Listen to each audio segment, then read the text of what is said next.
Hello नमस्ते दोस्तों। आप सभी दोस्तों का बहुत बहुत स्वागत है आपके अपने YouTube channel extra marks with RJ पर। तो दोस्तों आज की इस वीडियो में हम आपको बताने वाले हैं एसके झा सर का जो ग्रुप डी का सेकेंड वॉल्यूम लॉन्च हो चुका है उसके प्रैक्टिस सेट 1 को इस वीडियो में हम कवर करेंगे। और दोस्तों हम सभी प्रश्नों को फुल डिटेल में कवर करेंगे, तो आप इस वीडियो को अंत तक देख लेंगे तो आने वाले ग्रुप डी का जो एग्ज़ाम है उसके लिए ये वीडियो रामबाण साबित होने वाली है। तो दोस्तों मेक श्योर आपने चैनल को सब्सक्राइब कर लिया होगा, यदि नहीं किया है तो अभी कर लीजिए, क्योंकि सभी प्रश्न हम फुल डिटेल में कवर करेंगे और आने वाले दिनों में हम पूरे बुक को सॉल्व करने वाले हैं। तो दोस्तों आज की इस वीडियो को शुरू करते हैं। आज का पहला क्वेश्चन देखिए। पहला क्वेश्चन है 1781 में भारत के पहले गवर्नर जनरल वारेन हेस्टिंग्स ने मुस्लिम कानून के अध्ययन और शिक्षण के लिए कहाँ पर मदरसा की स्थापना की है। तो सबसे पहले इस क्वेश्चन में देखिए, एक क्वेश्चन यहाँ क्वेश्चन से ही बन जा रहा है कि भारत के पहले गवर्नर कौन थे, तो यानी कि जनरल वारेन हेस्टिंग्स थे। दोस्तों प्रश्न से एक क्वेश्चन बन गया हमारा, एग्जाम में पूछा जाता है कि भारत के पहले गवर्नर जनरल कौन थे, तो आंसर होगा वारेन हेस्टिंग्स। ठीक है फ्रेंड्स, अब बात आती है इस क्वेश्चन के आंसर की। तो ये जो शिक्षण के लिए खोला गया था मदरसा, ये कोलकाता में खोला गया था। साथ ही फ्रेंड्स आपको हम ये भी बताते हैं कि ये जो वारेन हेस्टिंग्स है ये मुर्शिदाबाद के स्थान पर कोलकाता को राजधानी बनाया था। दोस्तों हम इस को आपको लिखेंगे नहीं, क्योंकि लिखने पर बहुत टाइम लग जाएगा और टाइम हमारे लिए बहुत ज़्यादा इम्पोर्टेंट है, इसलिए हम आपके स्क्रीन पर इसके डिस्कशन को शो करवा दे रहे हैं। आप वहाँ से देख करके अपना नोट बना लीजिएगा और हम जो बोलेंगे आप उसे सुनते रहिएगा। ठीक है।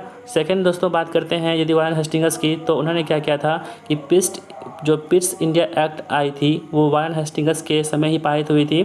ठीक है दोस्तों। और दोस्तों साथ ही मकतब और टोला और जो मदरसा है ये फ्रेंड्स ये मुस्लिम शिक्षा से संबंधित है। ठीक है। आई होप दोस्तों आपको ये वीडियो पसंद आ रही होगी। नेक्स्ट क्वेश्चन देखते क्या है हमारा।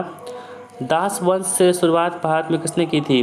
तो फ्रेंड्स दास वंश जो है, दास वंश को क्या कहते हैं हम लोग, गुलाम वंश भी कहते हैं। और गुलाम वंश की स्थापना जो थी दोस्तों कुतुबुद्दीन ऐबक के द्वारा की गई थी। किसके द्वारा, तो कुतुबुद्दीन ऐबक के द्वारा खोज की गई थी, यानी कि शुरुआत की गई थी गुलाम वंश की। तो फ्रेंड्स कुतुबुद्दीन ऐबक ने 1206 ईस्वी में क्या किया था, गुलाम वंश की स्थापना की थी। ठीक है। और दोस्तों दास वंश यानी कि गुलाम वंश ने दिल्ली सल्तनत पर कुल 84 वर्षों तक शासन किया था। कितना, कुल 84 वर्षों तक शासन किया था। और साथ ही फ्रेंड्स आपको ये भी बताते हैं कुतुबुद्दीन ऐबक की दयाशीलता के कारण इसे लाख बख्श भी कहते हैं। क्या कहते हैं फ्रेंड्स, यानी कि दोस्तों जो कुतुबुद्दीन ऐबक थे बहुत ही दयालु व्यक्ति थे, इसलिए इन्हें क्या कहते हैं, लाख बख्श के नाम से भी हम लोग जानते हैं। ठीक है दोस्तों, आई होप आपको ये क्वेश्चन समझ में आ गया होगा। नेक्स्ट क्वेश्चन देखिए। तीसरा क्वेश्चन हमारा, किस मुगल शासक ने दीन ए इलाही की शुरुआत की थी। तो फ्रेंड्स हम आपको बता दें दीन ए इलाही की शुरुआत जो की थी अकबर के द्वारा की गई थी। किसके द्वारा फ्रेंड्स, अकबर के द्वारा दीन ए इलाही की शुरुआत की गई थी। और दोस्तों ये जो थी दीन ए इलाही की शुरुआत कब हुई थी, तो 1582 ईस्वी में हुई थी। ठीक है फ्रेंड्स, तो 1582 ईस्वी में दीन ए इलाही की शुरुआत अकबर के द्वारा की गई थी। और साथ ही फ्रेंड्स हिजरी संबत जो है ये शाहजहां ने बनवाया था। और दीन ए इलाही जो है दोस्तों, इन्हें दीन ए लोही को तोही ए इलाही के नाम से भी जानते हैं। इसको क्या कहते हैं, तोही ए इलाही के नाम से भी जानते हैं दीन ए इलाही को। तो दोस्तों आप इसे ध्यान में रखिएगा। ठीक है। नेक्स्ट क्वेश्चन देखिए हमारा क्या है, मौलिक अधिकार के रक्षा के रूप में कौन कार्य करता है। तो फ्रेंड्स जो मौलिक अधिकार है हमारे देश में, संविधान में मौलिक अधिकार जो है इसकी रक्षा के रूप में कौन काम करता है, तो इसकी रक्षा कौन करते हैं, तो सर्वोच्च न्यायालय एवं उच्च न्यायालय दोनों के द्वारा इसकी रक्षा की जाती है। साथ ही फ्रेंड्स आपको ये भी बता दें मूल अधिकारों का जो शुरुआत हुआ था विकास, ये ब्रिटेन में हुआ था। कहाँ पे हुआ था, ब्रिटेन में हुआ था। और दोस्तों भारत में जो मूल अधिकार है जो लिया गया है ये कहाँ से लिया गया है, तो अमेरिका के संसद से लिया गया है। भारत में मूल अधिकार अमेरिका के संविधान से लिया गया है। मौलिक अधिकार किस में, तो दोस्तों भारत के संविधान में। आई होप दोस्तों आपको ये क्वेश्चन समझ में आ गया होगा। नेक्स्ट क्वेश्चन देखिए क्या है हमारा, 1946 में संविधान सभा का गठन किसके द्वारा बनाई गई योजना के तहत किया गया था। तो दोस्तों जो 1946 में जो संविधान सभा जो बनी थी हमारी, तो उसका जो है किसकी योजना के तहत बनाया गया था, तो ये कैबिनेट मिशन योजना के तहत बनाया गया था, जो कब आई थी, 1946 में आई थी। दोस्तों कभी कभी एग्जाम में ये भी पूछा जाता है कि कैबिनेट मिशन योजना जो थी ये कब आई थी, तो उसका आंसर आपको 1946 बताना होगा, तब जाके आपका आंसर सही हो पाएगा। ठीक है फ्रेंड्स, साथ ही दोस्तों आपको ये भी बताते हैं जो कैबिनेट मिशन के जो अध्यक्ष थे, यानी कि जो कैबिनेट मिशन थे इसके अध्यक्ष कौन थे, तो सर पैट्रिक लॉरेंस थे। कौन थे, सर पैट्रिक लॉरेंस थे कैबिनेट मिशन योजना के अध्यक्ष।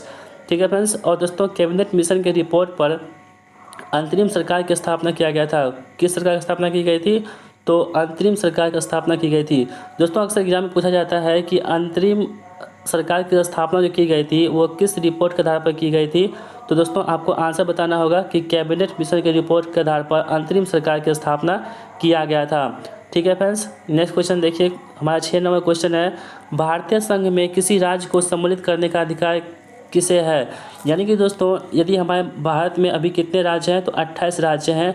और दोस्तों यदि किसी क्षेत्र को राज्य का घोषित करना होगा, राज्य बनाना होगा, तो इसका अधिकार किसके पास है? तो इसका अधिकार किसके पास है? तो संसद के पास है।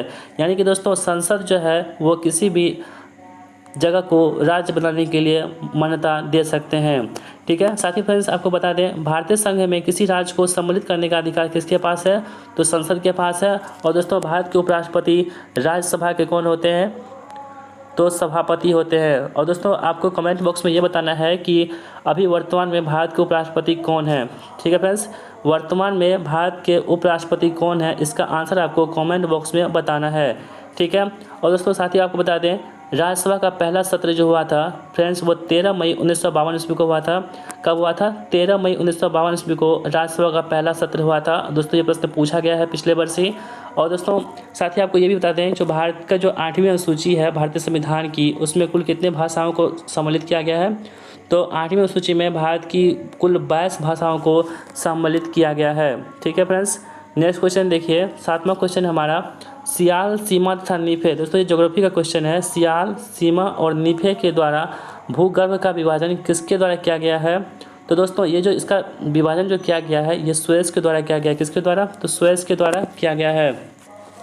साथ ही दोस्तों आपको ये भी बता दें, ये जो सियाल है इसमें क्या होता है कि सियाल पर्वत में ग्रेनाइट चट्टान की अधिकता पाई जाती है। कौन सी चट्टान दोस्तों? तो सियाल में पाया जाता है ग्रेनाइट। और दोस्तों सीमा परत की रचना सिलिकॉन प्लस मैग्नीशियम नामक रासायनिक पदार्थों से हुई है।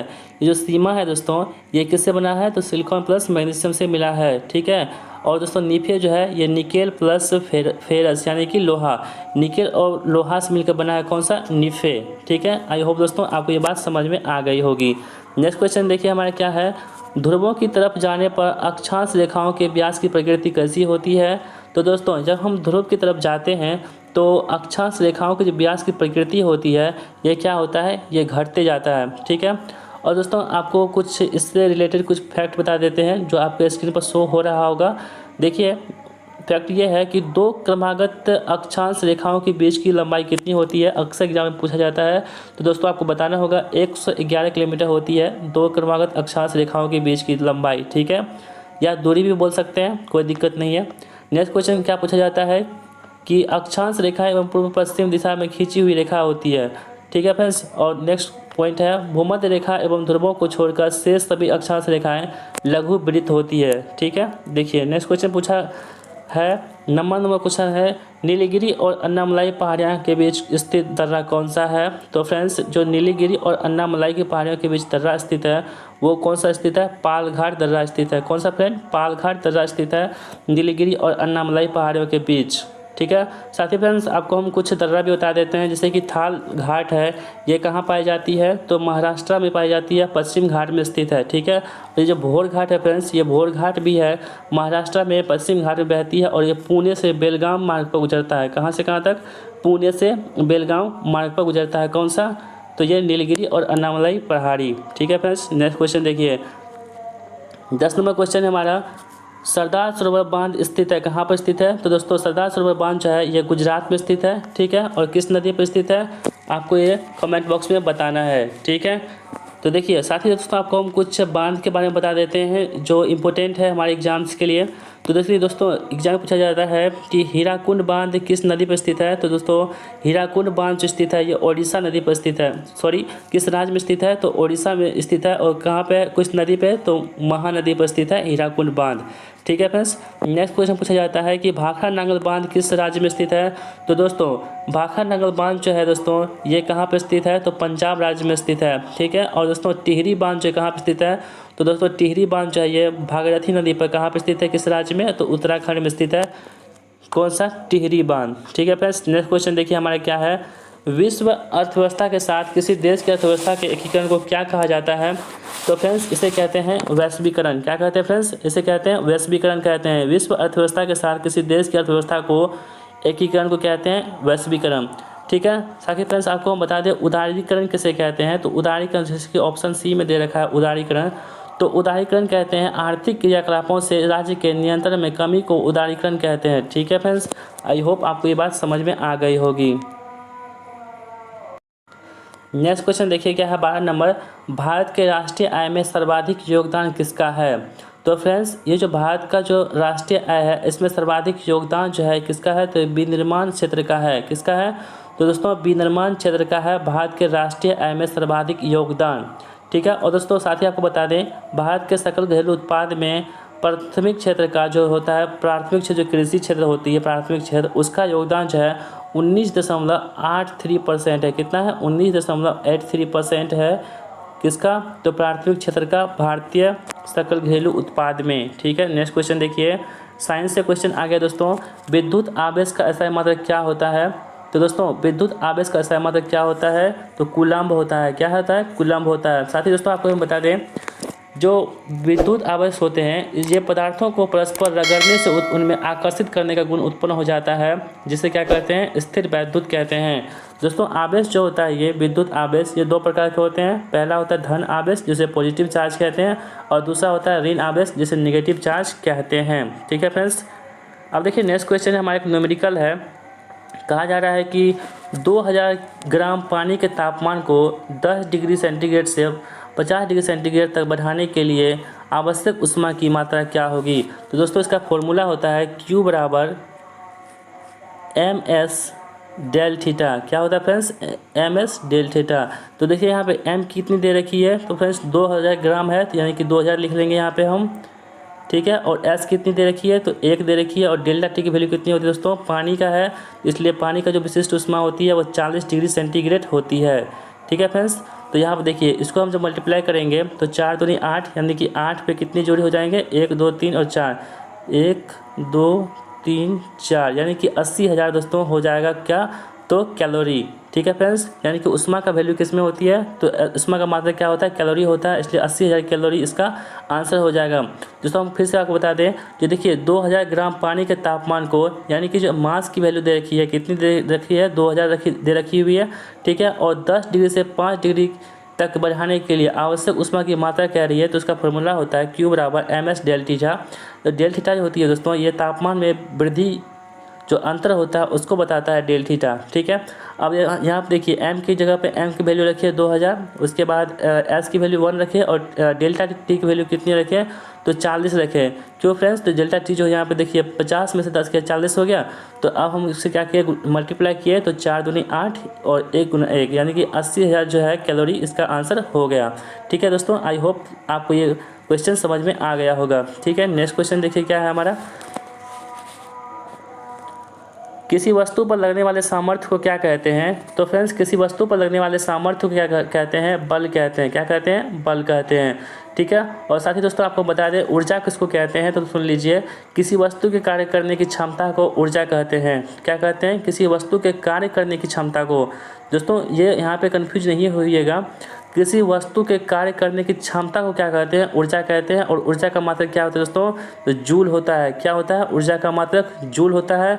और दोस्तों ऊर्जा क्या है, एक अदिश राशि है। क्या है, ऊर्जा एक अदिश राशि है, आपको ध्यान में रखना होगा। ठीक है, नेक्स्ट क्वेश्चन देखिए 16 नंबर क्या है हमारा, किसी वस्तु का संवेग किस पर निर्भर करता है। तो फ्रेंड्स किसी वस्तु का संवेग जो है ये वस्तु के द्रव्यमान और वेग दोनों पर निर्भर करता है।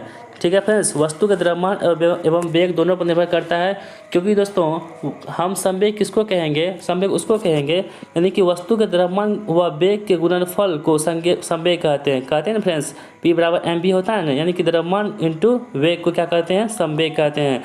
तो फ्रेंड्स यहाँ पर देखिए P बराबर mv जो होता है ये क्या होगा, mv, यानी कि जो होगा फ्रेंड्स ये v क्या होगा, सदिश राशि होगा। यानी कि संवेग जो होता है दोस्तों क्या होता है, वो सदिश राशि होता है, आपको ध्यान में रखना होगा, क्योंकि कभी कभी एग्जाम में बार बार पूछा जाता है कि संवेग कौन सी राशि है, तो आपको क्या बताना होगा, संवेग जो है एक सदिश राशि है, तब जाके आपका आंसर सही हो पाएगा। नेक्स्ट क्वेश्चन देखिए हमारा 17 नंबर क्या है, रोल कोस्टर की सवारी में कौन सा बल कार्य करता है? तो फ्रेंड्स रोलर कोस्टर जो सवारी होती है उसमें कौन सा बल कार्य करता है? तो अभिकेंद्रीय बल कार्य करता है। कौन सा? अभिकेंद्रीय बल। अब दोस्तों बात आई है अभिकेंद्रीय बल की, तो आखिर अभिकेंद्रीय बल कहते किसको है? तो हम आपको बताते हैं दोस्तों, वृत्तीय पथ पर, यानी कि अभिकेंद्रीय बल तब होगा जब कोई पथ वृत्तीय होगा यानी गोलाकार होगा, तभी जाके अभिकेंद्रीय बल लगेगा। यह जो रोलर दोस्तों है, रोलर कोस्टर, तो इसका मतलब क्या है कि रोलर कोस्टर जो है वृत्ताकार गाड़ी है, सवारी है, ठीक है। तो उस पर क्या करते हैं, वृत्ताकार पथ पे जब हम क्या करते हैं, किसी पिंड के ताक्षणिक वेग के लंबवत दिशा में गतिपथ कि केंद्र की ओर लगने वाला बल, जो केंद्र की ओर बल लगता है लंबवत, उसको क्या बोलते हैं? अभिकेंद्रीय बल कहते हैं। ठीक है फ्रेंड्स, आप इसे ध्यान में रखिएगा, उसे क्या कहते हैं? अभिकेंद्रीय बल कहते हैं। और दोस्तों अभिकेंद्रीय बल के कारण पिंड जो है वो वक्र पथ पर गति करता है, यानी कि कोई वस्तु जो है दोस्तों, ये जो गोलाकार वस्तु, यदि वृत्ताकार वस्तु होती है, वो जो घूमते रहता है तो वो किस बल के कारण घूमते रहता है? तो अभिकेंद्रीय बल के कारण घूमते रहता है। आप भी इसे ध्यान में रखिएगा। दोस्तों नेक्स्ट प्रश्न देखते हैं, हमारा 18 नंबर, बहुत ज़्यादा इंपॉर्टेंट प्रश्न है। क्वेश्चन कह रहा है कि निम्न में से कौन सा कथन असत्य है? यानी कि इसमें से जो है 3 प्रश्न ऐसे होंगे जो सत्य होंगे और एक ऐसा चीज होगा जो असत्य होगा। ये आपको हमको फाइंड करना है। तो देखिए क्वेश्चन, पहला क्वेश्चन देखिए, पहला ऑप्शन, जी का मान ऊंचाई के साथ परिवर्तित होता है। तो बिल्कुल सत्य है बात, जी का मान जो दोस्तों ऊंचाई के साथ बिल्कुल सत्य है कि ये परिवर्तित होता है। नेक्स्ट क्वेश्चन देखिए, नेक्स्ट ऑप्शन देखिए, जी का मान गिरती हुई वस्तु के द्रव्यमान पर निर्भर करता है। तो बिल्कुल गलत बात है, जो मान में परिवर्तन पर जो है दोस्तों ये निर्भर नहीं करता है। नेक्स्ट है, जी का मान पृथ्वी के द्रव्यमान पर निर्भर करता है। बिल्कुल सही है। और पृथ्वी की गहराई में जी के मान पर परिवर्तन होता है, ये भी बिल्कुल सही है। यानी कि दोस्तों इसका आंसर क्या हो जाएगा? बी नंबर इसका आंसर हो जाएगा। ठीक है, नेक्स्ट क्वेश्चन देखिए हमारा क्या है, निम्न में से कौन सा कथन सत्य है? तो दोस्तों इसमें देखिए 4 ऑप्शन है, इसमें कौन कौन से सत्य हैं आपको बताना होगा। तो देखिए इसमें फ्रेंड्स, पहला ऑप्शन क्या दे रखा है कि पृथ्वी के तल से ऊपर जाने पर जी का मान क्या होता है? घटता है। ठीक है फ्रेंड्स, तो दोस्तों इसमें देखिए ये जो है ये बिल्कुल गलत हो जाएगा, क्योंकि एवरेस्ट क्या हुआ, हमसे ऊपर हो गया, ऊंचाई जाने पर क्या होता है? जी का मान बढ़ता है ना। तो इसमें देखिए क्या हो रहा है, तो जी का मान घट ही रहा है, इसका मतलब ये ऑप्शन गलत हो गया।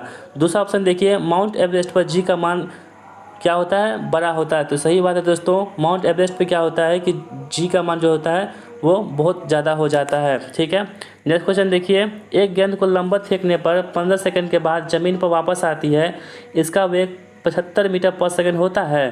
तो दोस्तों यहाँ पर देखिए न्यूटन का एक बल काम करता है, उसका फॉर्मूला होता है V बराबर U प्लस AT। ठीक है फ्रेंड्स, V बराबर U प्लस AT।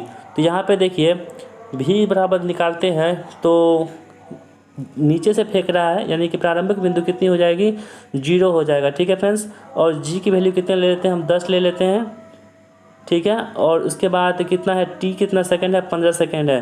तो ये कितना हो जाएगा हमारा? 150 हो जाएगा। ठीक है फ्रेंड्स, कितना हो जाएगा? 150 हो जाएगा। तो यानी कि ये ऑप्शन नंबर डी सही हो जाएगा। ठीक है फ्रेंड्स, नेक्स्ट क्वेश्चन देखिए क्या है हमारा। नेक्स्ट क्वेश्चन हमारा, ध्वनि तरंगों के संबंध में निम्नोक्त में से कौन सा कथन सत्य नहीं है? तो दोस्तों इसमें देखिए ऑप्शन जो है ये सी आंसर जो है इसका, इनमें यात्रा करने के लिए किसी प्रकार के माध्यम की आवश्यकता नहीं होती है, ये बिल्कुल भी गलत बात है। तो दोस्तों ध्वनि तरंगों के लिए जो होती है ये बिल्कुल माध्यम की आवश्यकता होती है, यानी कि कोई भी ध्वनि जब ट्रेवल करेगी तो उसके लिए क्या होना चाहिए? मीडियम होना चाहिए, तब जाके वो एक जगह से दूसरी जगह जा सकती है। दोस्तों हमको ध्वनि के बारे में आपको कुछ बता रहे हैं जो आपके स्क्रीन पर शो हो रहा होगा। ध्वनि की चाल विभिन्न माध्यमों में भिन्न भिन्न होती है। गैसों के सापेक्ष द्रव्यों में प्रत्यास्थता अधिक होती है तथा ठोस में सबसे अधिक होती है। ठीक है फ्रेंड्स, और वायु में ध्वनि की चाल जो होती है दोस्तों वो कितनी होती है? 332 मीटर पर सेकेंड होती है। कितनी? 332 मीटर प्रति सेकेंड होती है ध्वनि में वायु की चाल। ठीक है फ्रेंड्स, तो आज की वीडियो को यहीं समाप्त करते हैं। आशा करता हूँ आपको ये वीडियो पसंद आई होगी। दोस्तों यदि आपको हमारी वीडियो पसंद आती है तो आप हमारे चैनल को अभी सब्सक्राइब कर लीजिए और बेल आइकन को प्रेस करके ऑल पर सेलेक्ट कीजिएगा दोस्तों, क्योंकि हम इसी तरह जितने भी प्रैक्टिस सेट आएंगे सभी को हम फुल डिटेल में कवर करने वाले हैं। तो मेक श्योर आपने चैनल को सब्सक्राइब कर लिया, नहीं किया तो अभी कर लीजिए। और दोस्तों इसे दोस्तों के साथ जरूर शेयर कीजिएगा, और दोस्तों वीडियो पसंद आए तो लाइक कीजिएगा और चैनल को सब्सक्राइब कीजिएगा। तो दोस्तों मिलते हैं नेक्स्ट वीडियो में, तब तक के लिए दीजिए हमें इजाज़त। Thanks for watching my video. जय हिंद, वंदे मातरम।